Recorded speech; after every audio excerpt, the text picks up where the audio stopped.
ಓ ಅವರಾ? ಅವ್ರ ಅರುಣ್ ಸರ್ ಸಂಬಂಧಿಕರು. ಆನಂದಣ್ಣ ಆಫೀಸ್ನಾಗ ಎಲ್ರು ಸಂದಾಕವ್ರ? ಅದಕ್ಕೆ ನಮ್ದೆಲ್ಲ ಹಾಗಿರ್ಲಿ, ಮೊದಲು ನೀವ್ ಹೇಳಿ, ನೀವಿಲ್ಲಿ ಸಂತೋಷವಾಗಿದ್ದೀರಾ? ನನ್ನಿಲ್ಲಿ ಮನೆ ಮಗಳ ತರ ನೋಡ್ಕೊತಾವ್ರೆ. ಸಂತೋಷವಾಗಿಲ್ಲ ಅಂತ ಸುಳ್ಳು ಹೇಳಿದ್ರೆ ಆ ದೇವ್ರು ಮೆಚ್ಚಕ್ಕಿಲ್ಲ ಮತ್ತೆ. ನನಗೆ ಯಾಕೋ ಅನ್ನಿಸ್ತಾ ಇಲ್ಲ ಸುಬ್ಬಿ, ನೀ ನಮ್ಮಿಂದ ಏನು ಮುಚ್ಚಿಡ್ತಿಲ್ಲ ತಾನೆ? ರೇವತಿ, ಹಂಗೇನಾರು ಇದ್ದಿದ್ರೆ ನಾನು ಇಂತಾವ್ ಹೇಳ್ಕತಿರ್ಲಿಲ್ವಾ? ನಿನ್ನಿಂದ ಮುಚ್ಚಿಡ್ತೀನಾ? ಇನ್ನೇನ್ ಪೂಜೆ ಶುರು ಆಯ್ತದೆ, ನೀವಿಬ್ರು ಹಾಲ್ ಕುಂತೀರಿ, ನಾ ಹೊಸಿ ಪಾತ್ರೆ ಜೋಡ್ಸಿಟ್ಬಿಟ್ಟು ಬರ್ತೀನಿ. ಕುಂತೀರಿ.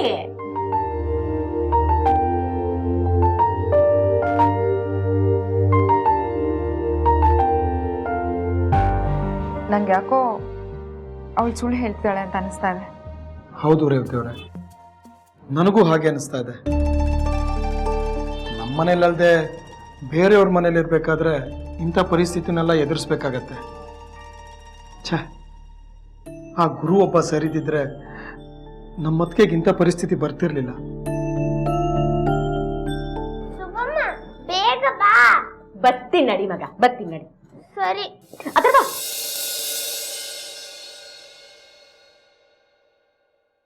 ನಿಮ್ ಪಪ್ಪನೂ ಬತ್ತವ್ರ? ಗೊತ್ತಿಲ್ಲ ಸುಬ್ಬಮ್ಮ. ಗೊತ್ತಿಲ್ವಾ? ಹ್ಞೂ, ಮತ್ತೆ ನನಗೆ ಹೆಂಗ್ ಗೊತ್ತಾಗ್ಬೇಕು? ಪಪ್ಪ ಮನೇಲಿದ್ರೆ ತಾನೇ ನಾನು ಕೇಳೋಕ್ಕಾಗೋದು.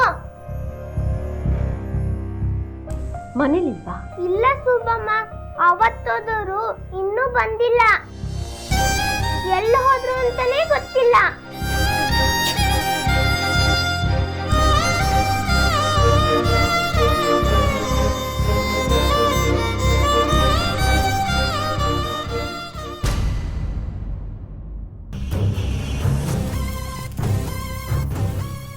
ಚಾರು, ಫೋನ್ ಪಿಕ್ ಮಾಡು.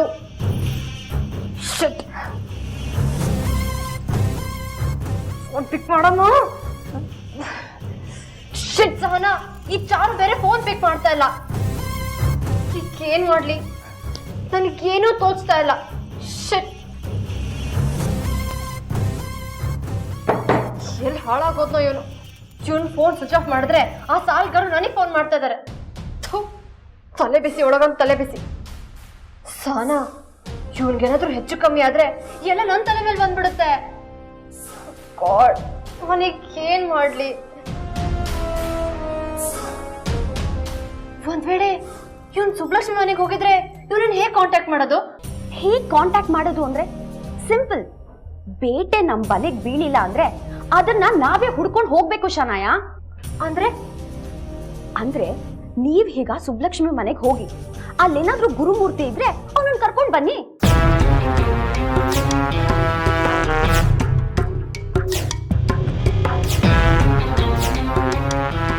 ಕರ್ಕೊಂಡ್ ಬರೋದ? ಅವನಲ್ಲಿದ್ರೆ ಎಳ್ಕೊಂಡ್ ಬರ್ತೀನಿ.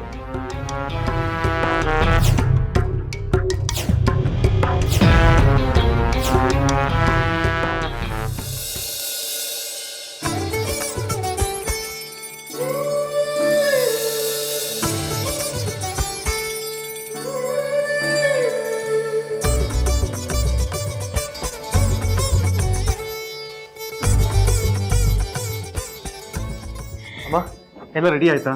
ಎಲ್ಲರೂ ಬಂದಿದ್ದಾರೆ, ಪೂಜೆ ಹೊತ್ತಾಗ್ತದೆ, ಶುರು ಮಾಡೋಣ. ರೇತಿ, ಸುಬ್ಲಕ್ಷ್ಮಿ ಬರ್ತಿದ್ದಾಳ? ಎಷ್ಟೊತ್ತಾಯ್ತು ಅವಳು ಅಡಿಗೆ ಮನೆ ಸೇರ್ಕೊಂಡು. ಸುಬ್ಲಕ್ಷ್ಮಿ, ಸುಬ್ಲಕ್ಷ್ಮಿ, ಹೊತ್ತಾಗ್ತಿದೆ, ಪೂಜೆ ಶುರು ಮಾಡೋಣ. ಸ್ವಲ್ಪ ತಡಿಯಮ್ಮ, ಸುಬ್ಲಕ್ಷ್ಮಿನು ಬಂದ್ಬಿಡ್ಲಿ.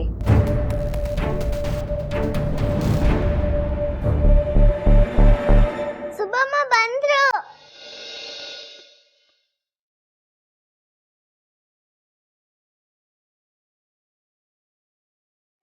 ಸಖತ್ತಾಗಿ ಕಾಣಿಸ್ತಾ ಇದ್ದೀರಾ.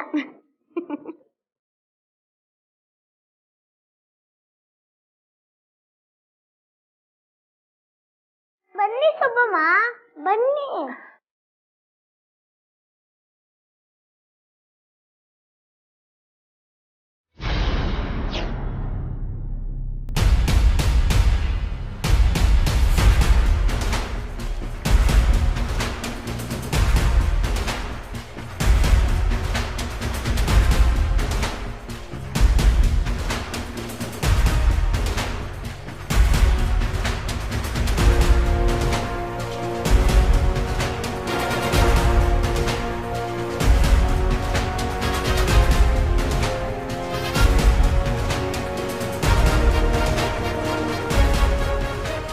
ಓಹೋ, ಇಲ್ಲೂ ವಿಲನ್ಗಳಿದ್ದಾರೆ ಅಂತ ಆಯ್ತು.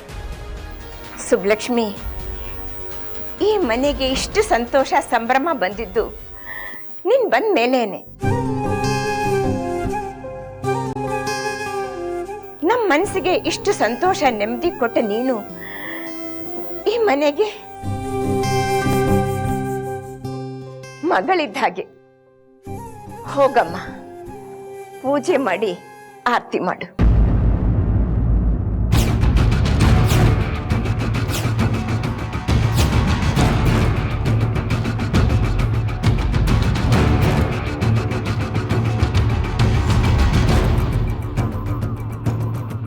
ಅತ್ಗೆ, ಏನ್ ಹೇಳ್ತಾ ಇದ್ದೀರಾ ನೀವು? ಸುಬ್ಲಕ್ಷ್ಮಿ ಬಂದ್ಮೇಲೆ ಈ ಮನೆಗೆ ಸಂತೋಷ ಬಂದಿದ್ದು ನಿಜ. ನಿಮ್ ಮನ್ಸು ಖುಷಿಯಾಗಿರ್ಬೋದು, ಅದು ನಿಜ. ಹಾಗಂತ ಇವಳು ನಮ್ಮನೆ ದೀಪ ಹಚ್ಚಿ ಪೂಜೆ ಮಾಡಿ ಆರತಿ ಮಾಡೋದಾ?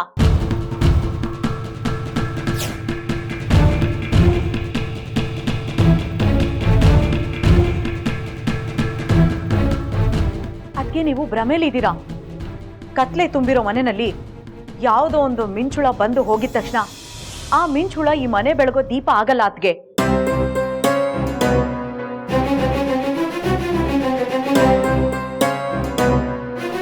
ಹೆಣ್ಣು ದಿಕ್ಕಿಲ್ಲದ ಮನೆ. ಇವಳೇನೋ ಒಂದು 4 ದಿನ ಇಲ್ಲಿದ್ದ ಮಾತ್ರಕ್ಕೆ ನಿಮ್ಗೇನೇನೋ ಅನ್ಸಿರ್ಬೋದು. ಹಾಗಂತ ಇವಳ ಕೈನಲ್ಲಿ ನಮ್ಮನೆ ದೀಪ ಬೆಳಗ್ಸೋದ? ನನ್ಗೆ ಯಾಕೋ ಇದು ಸರಿ ಕಾಣ್ತಿಲ್ಲ ಅತ್ಗೆ.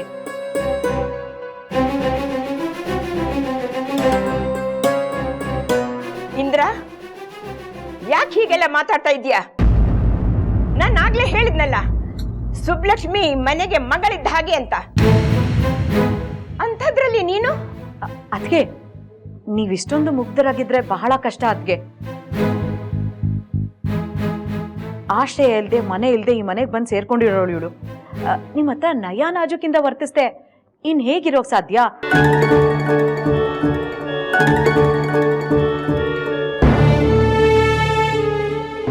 ಅಷ್ಟಕ್ಕೆ ನೀವು ಮರಳಾಗ್ಬಿಟ್ಟು ಮನೆ ಮಗಳು ಅದು ಇದು ಅಂದ್ರೆ ಹೇಗೆ ಹೇಳಿ?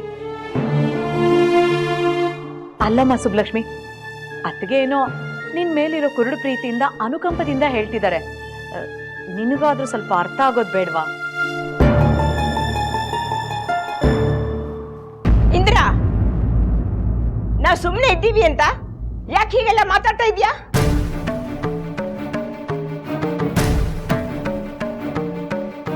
ಸುಬ್ಲಕ್ಷ್ಮಿ ಪೂಜೆ ಮಾಡ್ಬೇಕು ಅಂತ ನಾನು ಆಗ್ಲೇ ನಿರ್ಧಾರ ಮಾಡಿದ್ದೀನಿ. ಅದನ್ನ ತಡೆಯೋಕ್ ಬರಬೇಡ ನೀನು. ಸುಬ್ಲಕ್ಷ್ಮಿ ಯಾರೋ ಏನೇನೋ ಹೇಳ್ತಾರೆ ಅಂತ ಸುಮ್ಮನೆ ನಿನ್ ತಲೆ ಕೆಡ್ಸ್ಕೋಬೇಡಮ್ಮ. ಹೋಗು, ಪೂಜೆ ಮಾಡು. ಇಲ್ಲ,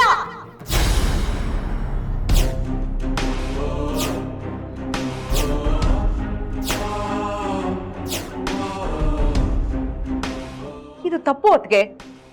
ಈ ಮನೆ ನಿಮ್ದೇ ಆಗಿರ್ಬೋದು, ಹಾಗಂತ ಈ ತರದ ತಪ್ಪು ನಿರ್ಧಾರಗಳನ್ನ ತಗೋಬೇಡಿ ಅತ್ಗೆ. ಈ ಮನೆಗೆ ಒಳ್ಳೇದಾಗ್ಲಿ ಅನ್ನೋದಷ್ಟೇ ನನ್ನ ಉದ್ದೇಶ. ಯಾಕಂದ್ರೆ ಇದು ನನ್ನ ಮಗಳು ವೈಷ್ಣವಿ ಮನೆ. ನನ್ನ ಮಗಳ ಜಾಗದಲ್ಲಿ ಇನ್ಯಾರೋ ಪೂಜೆ ಮಾಡೋದು ನನ್ಗಿಷ್ಟ ಇಲ್ಲ ಅತ್ಗೆ.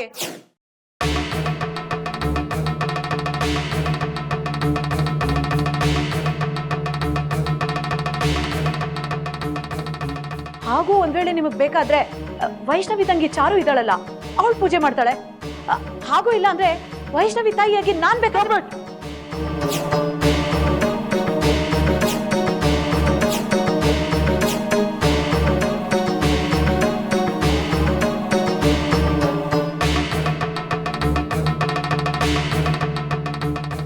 ಯಾಕಪ್ಪ ಅರುಣ್, ನಾನ್ ಹೇಳಿದ್ರಲ್ಲಿ ತಪ್ಪೇನಿದೆ? ಇವತ್ತು ಈ ಮನೇಲಿ ವೈಷ್ಣವಿ ಇಲ್ಲ ಅಂದ ಮಾತ್ರಕ್ಕೆ ಅವಳ ಜಾಗದಲ್ಲಿ ನಿಂತು ಇನ್ಯಾರೋ ಪೂಜೆ ಮಾಡೋದ? ಇಲ್ಲಪ್ಪ, ನೋಡು, ವೈಷ್ಣವಿ ತಾಯಿಯಾಗಿ ಬೇಕಾ?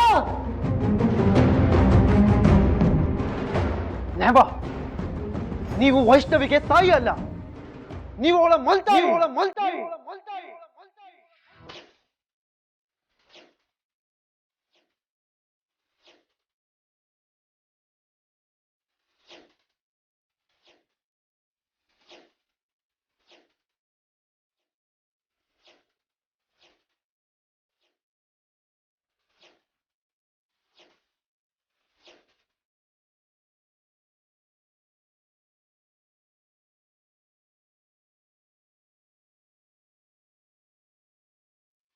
ಏನಪ್ಪ ಅರುಣ್ ನೀನ್ ಹೇಳೋದು?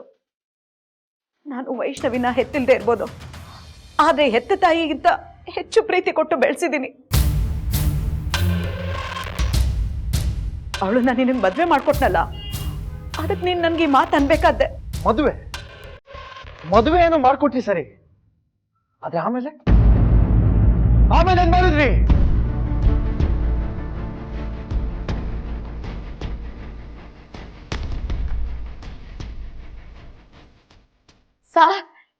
ಯಾಕಿಷ್ಟು ಪಾಪ ಮಾಡ್ಕೊತೀರಿ? ಅವ್ರು ಹೇಳೋದ್ರಾಗ ಏನು ತಪ್ಪಿಲ್ಲ. ಆ ಪೂಜೆ ದಿನ ಮನ್ಸು ಖುಷಿಯಾಗಿರ್ಬೇಕೆ ಹೊರತು ಕೈಯಾಗಿರ್ಬಾರ್ದು. ಅವರೇ ಪೂಜೆ ಮಾಡ್ಲಿ ಬಿಡಿ. ಆಂಟಿ ನೀವೇ ಹೋಗ್ಬಿಡಿ. ಇಲ್ಲ ಸುಭಾಷ್ ಅವರೇ, ನಿಮ್ಮನೇಲಿ ಪೂಜೆ ನಡೀತಿದ್ರು ಪರವಾಗಿಲ್ಲ, ಆದ್ರೆ ಇವ್ರ ಮಾತ್ರ ಪೂಜೆ ಮಾಡಬೇಡ. ಅರುಣ್, ಸಮಾಧಾನ ಮಾಡ್ಕೊಪ್ಪ. ಹಣದ್ನೆಲ್ಲ ನೆನ್ಪು ಮಾಡ್ಕೊಳ್ಳೋ ಸಮಯ ಇದಲ್ಲ. ನೆನಪು ಮಾಡ್ಕೊಡ್ಲಿ ಬಿಡಿ. ಅದ್ಗೆ ಸತ್ಯ ನಮ್ ಪರವಾಗಿರುವಾಗ ನಾವ್ಯಾಕೆ ಯಾರಿಗೂ ಹಂಚ್ಕೋಬೇಕು? ಸತ್ಯನಾ? ಯಾವ್ದು ಸತ್ಯ? ಅರುಣ್, ಸ್ವಲ್ಪ ಸುಮ್ಮನಿರಪ್ಪ. ಸತ್ಯ ಯಾವುದು ಸುಳ್ಳು ಯಾವುದು ಅಂತ ಹೇಳೋಕೆ ವೈಷ್ಣವಿನೇ ಇಲ್ಲ. ಅಂಥದ್ರಲ್ಲಿ ಆ ವಿಷಯ ಎಲ್ಲ ಮಾತಾಡೋದ್ರಿಂದ ಏನು ಪ್ರಯೋಜನ ಇಲ್ಲ.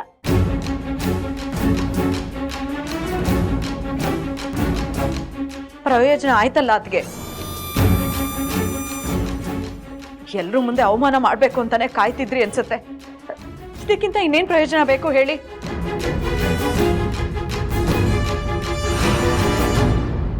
ಸುಬ್ಲಕ್ಷ್ಮಿ ಅವರೇ, ಯಾರು ಏನ್ ಹೇಳಿದ್ರು ಸರಿ, ಯಾರ ಮಾತಕ್ಕೂ ಕೇರ್ ಮಾಡೋ ಅವಶ್ಯಕತೆ ಇಲ್ಲ. ನೀವು ಧೈರ್ಯವಾಗಿ ಹೋಗಿ ಪೂಜೆ ಮಾಡಿ. ಇಲ್ಲ ಅದ್ಗೆ, ಇಷ್ಟೆಲ್ಲ ಆದ್ಮೇಲೂ ಇವಳ ಕೈನಲ್ಲಿ ಪೂಜೆ ಮಾಡ್ಸೋಕೆ ನಾನ್ ಬಿಡೋದಿಲ್ಲ.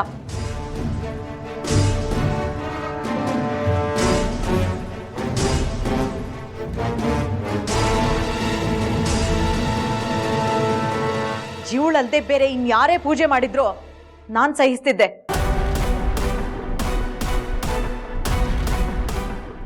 ತನ್ನ ಮನೆಗೆ ಬೆಂಕಿ ಹಚ್ಕೊಂಡೋಳು ನಮ್ಮನೆ ದೀಪ ಬೆಳಗ್ಬೇಕಾತ್ಗೆ.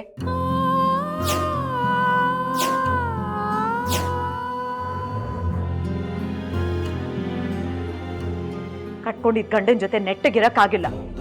ಇವಳು ನಮ್ಮ ವೈಷ್ಣವಿ ಜಾಗದಲ್ಲಿ ನಿಂತು ಪೂಜೆ ಮಾಡೋದಾ?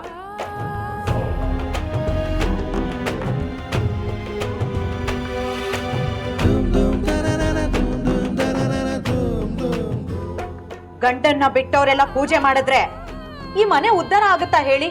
ಕರೆಕ್ಟಾಗಿ ಹೇಳಿದ್ರಿ.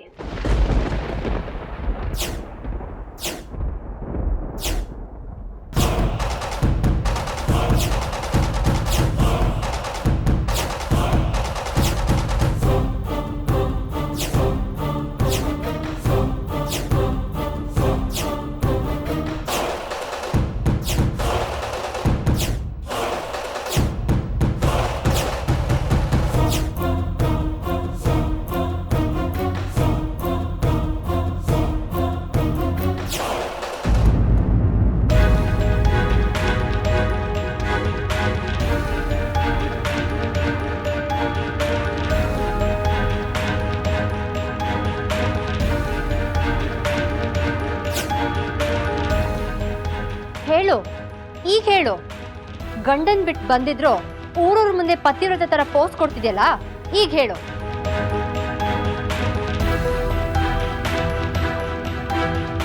ಕೆಲವ್ರಿಗೆ ಹೆಂಡತಿ ಜೊತೆ ಬಾಳೋ ಯೋಗ ಇರಲ್ಲ, ಇನ್ ಕೆಲವೊಬ್ರಿಗೆ ಕಟ್ಕೊಂಡ್ ಗಂಡನ್ ಜೊತೆ ಬಾಳೋ ಯೋಗ್ಯತೆ ಇರಲ್ಲ.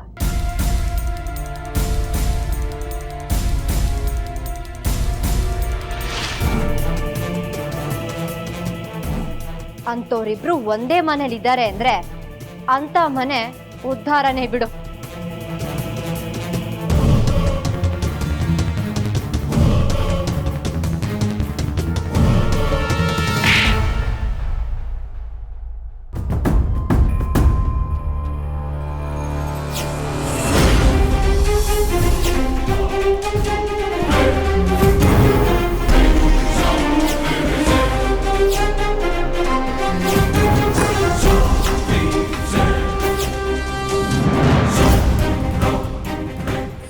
ಸುಬ್ಲಕ್ಷ್ಮಿ,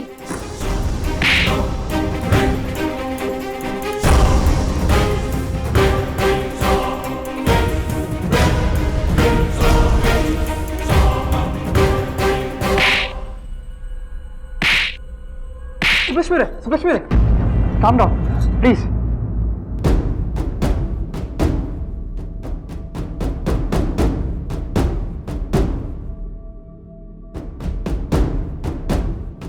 ಸುಬ್ಬಿ ಸಮಾಧಾನ ಮಾಡ್ಕೋ.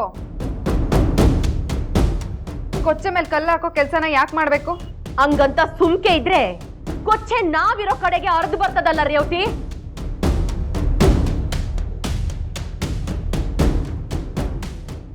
ಏನೇ ಅಂದೆ ನೀನು? ನನಗೆ ನನ್ನ ಗಂಡನ ಜೊತೆ ಬಾಳೋ ಯೋಗ್ಯತೆ ಇಲ್ವಾ? ನಾನು ನನ್ನ ಗಂಡ ನನ್ನ ಮಗ ಸಂತೋಷವಾಗಿದ್ದಾಗ ಅದು ಕೊಳ್ಳಿ ಇಟ್ಟವ್ರು ಯಾರು?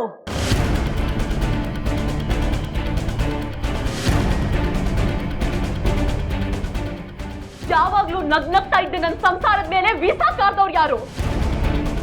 ನಿನ್ನ ಬಾಯಲ್ಲಿ ಯೋಗ್ಯತೆ ಅನ್ನೋ ಮಾತು ಬರ್ತದ? ಅದಕ್ಕೆ ಅಯೋಗ್ಯರ ಮತ್ತಿಗೆ ನೀವು ಯಾಕೆ ತಲೆ ಕೆಡ್ಸ್ಕೊತೀರಾ? ವಿಷ ಜಂತು ಬಾಯಿ ಬಿಟ್ರೆ ವಿಷ ಅಲ್ಲದೆ ಅಮೃತ ಹೊರಗೆ ಬರೋದಕ್ಕೆ ಸಾಧ್ಯನಾ?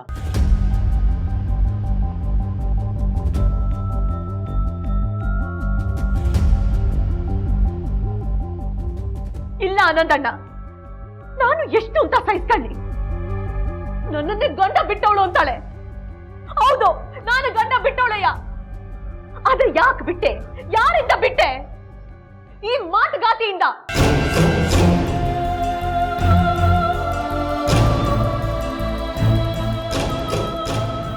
ಗೂಡ್ನಂತ ಮನೇನ ಹಾಳು ಮಾಡಿ ಈಗ ಹಾಳಾದ ಮನೆಯಿಂದ ಬಂದವಳು ಅಂತ ನನಗೆ ಹೇಳ್ತವಳೆ. ಇಂಥ ಮಾತು ಕೇಳಿ ನಾನು ಏನ್ ಮಾಡ್ಬೇಕು ಹೇಳಿ ಆನಂದಣ್ಣ?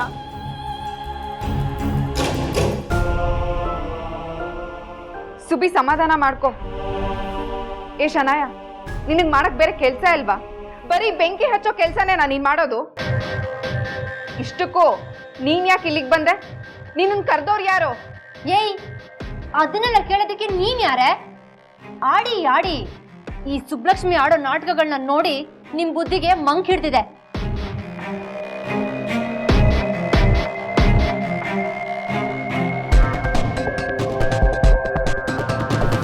ಏಯ್, ನನ್ಗೆ ಹೊಡಿತ್ಯಾ? ದೊಡ್ಡ ಪತಿವ್ರತೆ ತರ ಪೋಸ್ ಕೊಡ್ತೀಯಾ? ಗಂಡನೇ ಬೇಡ ಅಂತ ಆ ಮನೆ ಬಿಟ್ಟು ಈ ಮನೆ ಸೇರ್ಕೊಂಡೆ. ಆದ್ರೆ ಒಳಗೊಳಗೆ ನಿನಗೆ ಗ್ಯಾರಿ ಮೇಲೆ ವ್ಯಾಮೋಹ ಅಲ್ವಾ?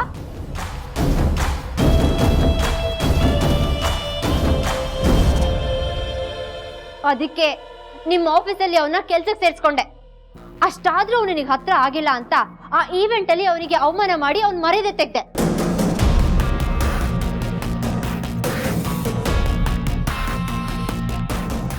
ಈಗ ಅವನು ಮನೆಗೆ ಬರ್ದೇ ಇರೋ ಹಾಗೆ ಮಾಡಿದ್ಯಾ?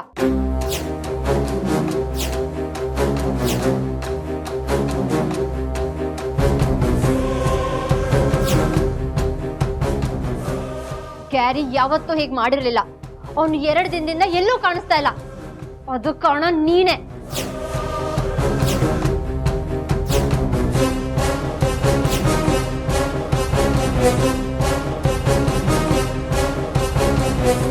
ಹೇಳು, ಗ್ಯಾರಿನ ಎಲ್ಲಿ ಬಚ್ಚಿಟ್ಟಿದ್ಯಾ ಹೇಳು. ಅವನ ನನ್ನ ಜೊತೆ ಇರಬಾರ್ದು ಅಂತ ನೀನೆ ಅವನ್ನ ಎಲ್ಲೋ ಬಚ್ಚಿಟ್ಟಿದ್ಯಾ. Stop it Shanaya. ಎಲ್ ಬಂದು ಏನ್ ಮಾತಾಡ್ತಿದ್ದೀನಿ ಅನ್ನೋ ಪರಿಜ್ಞಾನ ಇದೆಯಾ ನಿನಗೆ? ಎಲ್ಲಿಗೆ ಬಂದಿದ್ದೀನಿ ಅಂತ ನನ್ನನ್ನು ಕೇಳ್ತಾ ಇದ್ಯಾ? ಭಿಕ್ಷೆ ಬೇಡ್ಕೊಂಡು ಬಂದೋಳ್ಗೆ ತಂಗ್ಳನ ಹಾಕೋ ಬದಲು ಅಡ್ಗೆ ಮನೆ ಒಳಗೆ ಬಿಟ್ಕೊಂಡು ಅಡ್ಗೆ ಮಾಡ್ಕೊಂಡು ತಿನ್ನು ಅಂತ ಹೇಳ್ದವ್ರು ಇವರು. ಇಂಥ ಮೂರ್ಖರು ಮನೆಗೆ ಬಂದು ಇನ್ನೇನ್ ಮಾತಾಡ್ಲಿ?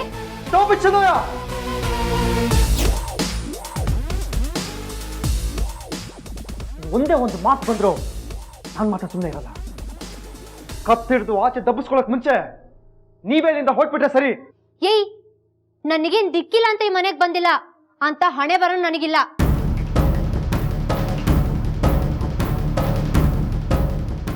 ಹೌದೌದು, ಹಾಗೆ ದಿಕ್ಕಿಲ್ದೆ ತಾನೆ ನೀನು ಅದಕ್ಕೆ ಮನೆ ಬಂದು ಸೇರ್ಕೊಂಡಿರೋದು.